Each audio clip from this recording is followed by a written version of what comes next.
Bonjour YouTube, bonjour tout le monde et bonjour l'univers. Ouais, je ne sais pas dans l'ordre.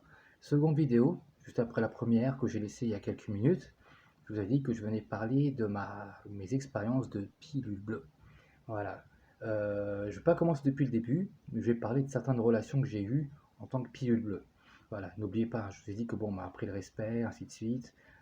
J'étais plutôt quelqu'un de timide avec les filles, et bon, ça ne m'empêchait pas quand même de temps en temps de tenter ma chance. Un des plus gros coups de pub, bon, j'en ai eu deux ou trois quand même, mais un sur lequel j'aimerais apporter votre attention aujourd'hui, c'est celle quand j'ai commencé à vraiment me mettre en couple avec une personne. J'ai donné, bon ben, je suis allé à l'école, etc. Après, je me suis quand même pris en main. J'ai quand même cherché du taf, j'ai eu mon boulot. Et puis après, j'ai réussi à avoir un appart. Bon, c'était pas grand-chose, hein, c'était un petit truc. Pour le loyer, je m'étais arrangé et tout. Donc, je vais ma petite vie peinard. Et voilà, j'étais posé chez moi, comme tout le monde. Et à un moment donné, je me suis dit, tiens, ben, pourquoi pas, hein, aller rencontrer quelqu'un. Et puis, pas forcément pour faire une vie de famille, hein, hors de question. Mais voilà, pour m'éclater, pour m'amuser, pour voir des trucs sympas et tout. Et bon, ben, j'ai commencé à aller de plus vers les filles pour commencer à draguer. Et forcément, j'ai rencontré quelqu'un. Et puis, on s'est mis ensemble. Donc, la petite routine habituelle, ainsi de suite. Et c'était quand même quelqu'un d'assez caractériel, on va dire. Je ne l'ai pas remarqué tout de suite, parce qu'au début, tout est beau, tout est rose, on va dire. Et bon, alors tout est bleu, hein, les histoires Disney. Je ne l'ai pas remarqué tout de suite, mais voilà, au début, ça se faisait vachement bien. Par contre, c'est l'une des personnes avec qui je me suis vraiment éclaté.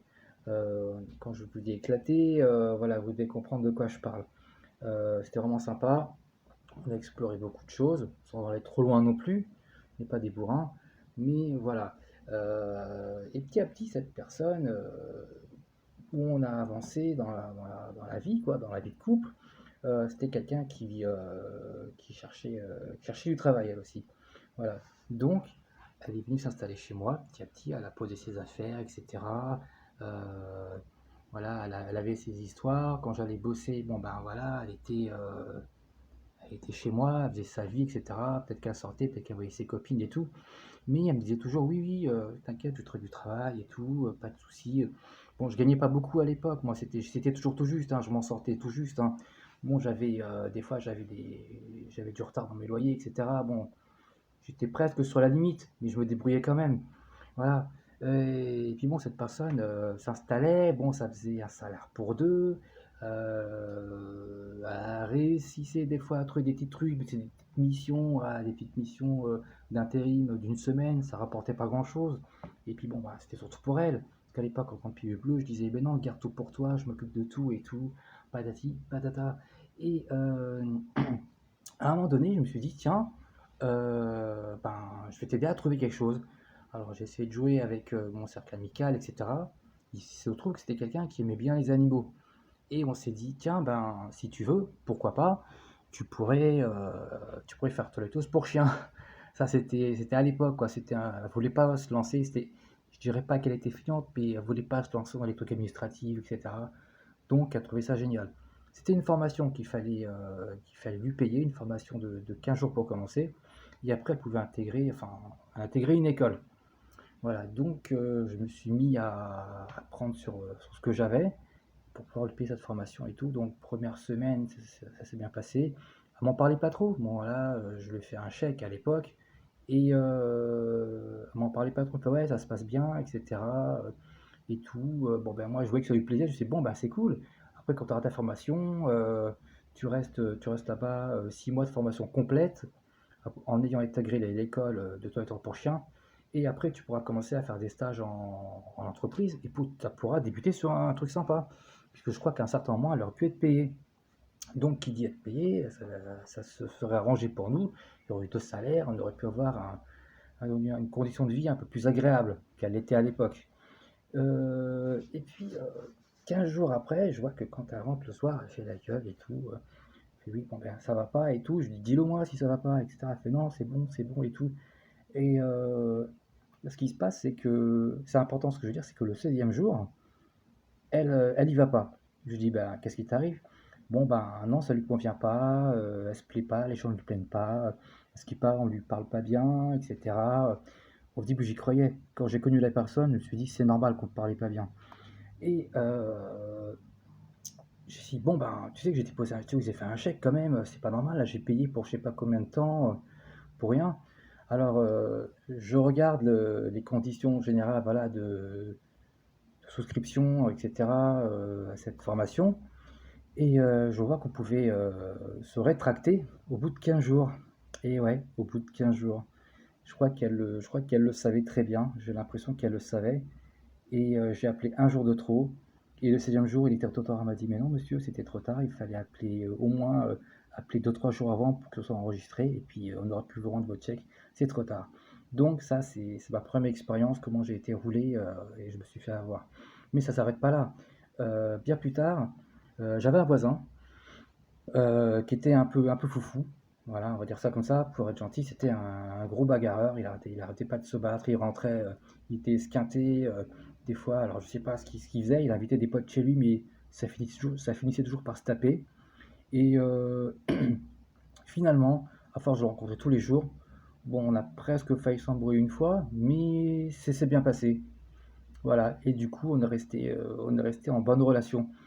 Et du coup, ce mec qui était en face de chez lui, forcément, on le croisait dans les couloirs de là où j'habitais avant, les escaliers et tout. Voisin de palier, quoi. On se croisait dans les couloirs ou dans l'ascenseur, etc. Et puis un jour, il me fait salut, ça va et tout, tu vas bien? Il fait ouais, ta, ton- ta copine et tout, elle reste à la maison souvent? Je fais ouais, bah oui, bah là, je cherche un travail et tout. Il fait ah ouais, c'est pas facile et tout. Et là, il me sort, heureusement que ton cousin il vient la voir. Et là, je fais mon cousin. Je fais attends, mes cousins ils sont pas là. J'ai des cousins ils sont à Toulouse. Enfin, ils sont pas sur Paris quoi. Enfin, Paris. J'ai dit Paris pour agrandir, hein. J'habitais pas Paris, c'était sur la petite ceinture. Je fais mais dans ma tête, je lui ai pas répondu. Je lui ai fait ouais bah ouais, je sais ouais, elle a besoin de voir du monde. Mais il m'a glissé ça d'un œil. J'ai trouvé ça bizarre. Mais quel cousin à moi vient la voir de temps en temps? À la rigueur, sa sœur, oui, je sais pas. Donc, je rentre et je fais, ouais, ça va, elle était là, bien sûr. Je fais, tu vas bien et tout, ouais. Je fais, ouais, le voisin, il raconte des trucs là. Il dit qu'il t'a vu un cousin à moi qui est rentré. Je fais, t'as vu mon cousin? Pourquoi pas, on sait jamais, hein. Mon cousin qui passe comme ça, s'il est de passage. Et elle me dit, non, non, il raconte n'importe quoi et tout. Je fais, ah, ok, d'accord. J'ai voulu la croire, on va dire, j'ai préféré la croire. Peut-être qu'il s'est trompé, on ne sait jamais. Et plusieurs jours après, bon ben, elle me dit qu'elle va voir sa sœur sur Paris le soir. Elle part, elle rentre tard, etc. Je trouve ça bizarre. Je me dis, c'est pas normal quand même. D'un coup, son comportement il change. Et bien sûr, en tant que pilule bleu, je laisse couler. Je vais au contraire. Quand elle rentre tard, je lui ai préparé son repas sur la table et tout. Elle n'a plus qu'à venir se coucher, etc. Moi, le lendemain, je pars au taf. Bon, ben, je lui fais, ouais, salut, à ce soir, hein. Je claque la porte et tout. Et un jour, je reçois un appel sur mon téléphone et un message qui dit, ouais, laisse ma copine tranquille. Je dis, ouais, ça c'est une erreur, ça c'est un mec qui s'est trompé. Je bloque le numéro. Je rentre le soir, je vois ma copine.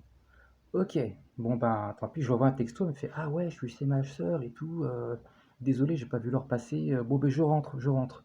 Je fais ok, je rentre, il était 22 h, j'ai eu le temps de rentrer chez moi, de manger, de me regarder une série et puis d'attendre, comme ça, comme une grosse pilule bleue ou comme un Sims, comme dirait Kylian. Et voilà, sur le canapé, tac, je range tout ce que j'ai arrangé, je lui prépare son petit repas et tout. Et 22, 23 h, minuit, personne. Je la rappelle, je lui fais oh, oh, eh oh, bon ben tu rentres, comment ça se passe et tout, tu fais quoi? Elle me dit ah oui, t'inquiète pas, là je suis sur la route, j'arrive, hein, je suis sur le périph et tout. Je lui dis ok, pas de problème, bon ben je t'attends. Du coup, je vais dans le lit, je m'endors, et à 3 h du matin, elle rentre quoi. Elle rentre et tout, puis je lui fais bah alors qu'est-ce qui s'est passé? Elle me fait je suis désolé, sur la route, et ben j'ai eu un problème avec un pneu, donc j'ai appelé la dépanneuse, et donc là il est venu me changer le pneu et je suis tout de suite venu ici, je suis tout de suite rentré, hein, je voulais pas que tu t'inquiètes et tout. Je fais ok, d'accord. Et on commence voilà, forcément il s'est passé un truc, c'est que comme ce soir-là, pleine lune, je sais pas, j'avais envie d'action, et ben, il y a eu de l'action, quoi, il y a eu dans le lit et tout, voilà, il s'est passé des petits trucs sympas, comme d'hab, et puis c'est tout. Et ce jour-là, je commence quand même à avoir des doutes, je fais ouais, c'est pas mal, elle rentre tard, soit elle me cache quelque chose, mais bon, vu qu'on vient de faire quelque chose, ça m'étonnerait que ça soit ce que je pense. Même cinéma, le lendemain, je rentre du travail, pas là. Je fais ok, c'est pas normal. Par contre, là, je l'appelle, elle répond pas, texto, elle répond pas. Je commence à paniquer. J'appelle sa sœur me fait ah non, elle est pas là. Un peu gêné la sœur. Je fais ok, je raccroche. Bon ben, sur ce coup-là, je voulais pas dormir. J'ai résisté. Même cinéma. Ce coup-ci, elle rentre à 3 heures du mat, la même chose. Mais ce coup-ci, c'est que elle m'appelle avant d'arriver. Elle me fait ouais, j'arrive. Je commence à répondre un peu sèchement, mais toujours en tant que pilule bleue, je suis toujours un peu soumis. Je l'attends, elle m'appelle une fois sur le parking, elle me fait je monte. Je vais devant la porte, j'ouvre la porte pour que madame puisse rentrer. Madame arrive devant la porte et pleure. Je fais qu'est-ce qui t'est arrivé? Alors tout de suite, toujours en tant que couillon, j'ai fait ouais, quelqu'un t'a embrouillé, c'est qui? C'est le voisin, qu'est-ce qui se passe? C'est sur le parking, on t'a embêté. Non. Elle me dit ouais, je suis désolé. Et là, elle me lâche tout, elle me fait je suis désolé. Ça fait 2 semaines que je suis avec mon nouveau mec. Bah, une claque. Je fais quoi? Mais tu racontes quoi? Un peu comme dirait Brian for Life, hein, même réaction. Mais qu'est-ce qui t'arrive? Mais pourquoi? Mais raconte-moi. Mais je comprends pas. Elle me fait ouais, j'en ai marre et tout. Je suis là, je fais rien. Et puis toi, t'es pas là, etc. Tu m'aides pas. Mais attends, mais c'est un truc de fou ce que tu me racontes. Voilà, je pars là-dedans. Et là, je lui dis, et là, j'ai comme un choc quand même. Je le fais. Mais tu peux pas dormir là ce soir. Tu pourras pas dormir là ce soir. Tu retournes chez ta soeur. Je veux pas que tu rentres chez moi alors que tu es en train de me raconter que tu as une nouvelle relation en même temps que la mienne. Ah, j'étais complètement paniqué. Je lui fais non, non, elle voulait rentrer. Et je lui fais ben non, si tu rentres, au pire, tu prends tes affaires et tu repars. Je peux pas, tu prends ta voiture et tu rentres chez ta soeur, même si c'est à 45 minutes de Paris. Et elle me dit ok, elle me dit ok et tout. Je lui dis bon ben, demain tu passes, tu prends tes affaires et voilà, quoi, tu mets la clé dans la boîte aux lettres. Voilà. Bon, quand je dis 45 minutes, non, elle était à un quart d'heure de Paris. Mais voilà, elle est repartie chez sa soeur et tout. Et j'arrivais pas à dormir. Je regarde l'heure, je fais 3 heures du mat. Faut que je me lève demain pour 8 heures. Si je dors pas, ça va pas le faire. Sauf que j'étais en moto, je me dis, j'ai pas envie d'être pas bien pendant que je conduis la moto et que je rentre au taf. Je sais que je vais être nerveux, c'est pas la peine. Du coup, j'ouvre le frigo, je vois une bouteille de Jet 27, faut que je m'étale. Je dis, faut que je prenne un truc qui m'étale. J'étais tellement stressé, les gars, que ça m'a rien fait. Je suis resté dans le lit, j'ai dû m'endormir vers les 5 heures du mat. Je me suis levé vers les 7h30 du mat, c'était comme si j'avais pas dormi. J'étais en stress, je comprenais pas ce qui m'arrivait. Comment elle a pu me faire ça, etc. Et le pire, c'est que c'est pas terminé. C'est que je commence le lendemain, je reçois des messages et tout. Et puis elle me dit ouais, je suis désolé, voilà, je suis comme ça. Et alors, ce sont ses propres termes. Elle me dit ouais, je sais que j'ai joué la salope, mais je suis désolé, c'est comme ça, j'ai rencontré quelqu'un d'autre. Voilà, terminé.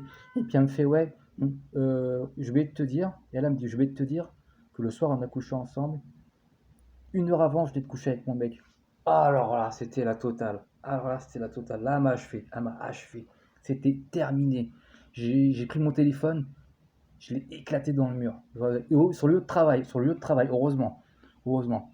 Bon, j'ai des collègues sympas, ils m'ont demandé ce qui se passait. Mais voilà. Tellement que j'étais Sims pilule bleue, j'étais pas, comment dirais j'étais pas vacciné contre tout ça. C'était une de mes premières relations longues. Je suis tombé de haut. Voilà. Donc, ça, c'était ma partie pilule bleue. Et pour y revenir, ce fameux voisin qui était bagarreur comme tout, eh ben, je suis allé le voir, je lui ai fait ouais, excuse-moi, mais tu peux me dire comment il était mon cousin parce que je crois que tu t'es trompé en fait et tout. Non non, mais il est comme ça, puis voilà, il est coiffé comme ça, il s'habille comme ça. Et dans ma tête, je vois, bah, c'est son nouveau mec. Elle a fait venir son nouveau mec chez moi. Je sais pas ce qu'ils ont fait chez moi. C'était mon appartement.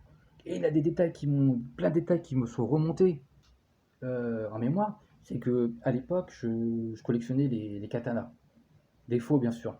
Et je les exposais en hauteur comme ça sur un meuble. Et un jour, en rentrant un soir, j'ai vu que ils étaient déplacés. Je suis un peu maniaque, mais quand même, faut pas abuser. Je me suis dit, tiens, c'est bizarre, c'est sûrement moi qui les déplace en nettoyant, je sais pas, en passant un chiffon, ou j'ai peut-être cogné le meuble, je sais pas, il y a tellement de passages dans ce salon, quoi. C'est un petit salon, donc fallait faire attention quand on se croisait, c'est un petit salon, hein. Un petit salaire, petit salon. Et du coup, mais le mec qui est venu chez moi, il a touché à tout.